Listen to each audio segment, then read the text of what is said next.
वृद्धाश्रम। एक बेटा बहू अपने कमरे में बैठकर बातें कर रहे थे।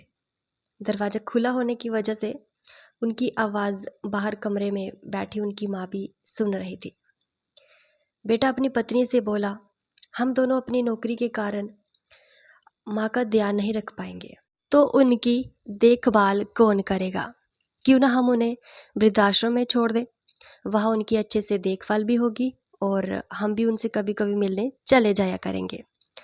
पति की बात सुनकर पत्नी ने जो कहा उसे सुनकर उनकी सासू माँ की आंखों में आंसू आ गए, क्योंकि उनकी बहू ने अपने पति से कहा कि पैसे कमाने के लिए तो पूरी जिंदगी पड़ी हुई है, लेकिन माँ की सेवा करके जो आशीर्वाद हमें मिलेगा वो शायद नौकरी करके पैसा कमाकर भी नहीं मिलेगा। उनकी हम जितनी भी सेवा कर सके उतनी ही कम है। उनके लिए पैसों से ज़्यादा हमारा उनके साथ रहना ज़रूरी है। मैं अगर नौकरी ना भी करूं तो तब भी ज़्यादा नुकसान नहीं होगा। मैं माँ के साथ घर पर ही रहकर कुछ छोटा मोटा काम शुरू कर लूँगी और इससे माँ का भी ध्यान रख पाऊँगी।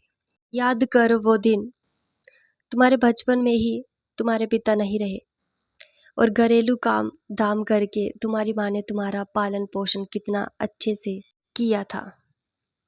फिर तुम्हें पढ़ाया लिखाया, इतने काबिल बनाया कि आज तुम अपनी अच्छी नौकरी कर रहे हो।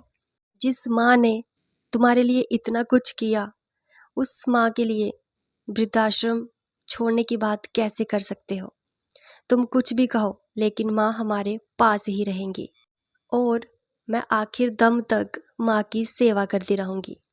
तभी इतना सुनते ही उसकी सासू माँ रोने लगती है और रोते हुए पूजा घर में पहुँचती है और ईश्वर के सामने खड़े होकर उनका आभार मानती है और उनसे कहती है, हे भगवान, आपने मुझे बेटी तो नहीं दी, इस वजह से कितनी ही बार मैंने आपको भला बुरा सुनाती रही, लेकिन तुमने मुझे इतनी भाग्यशाली और समझदार बहू दी, जिसके लिए मैं तुम्हारी आभारी हूँ।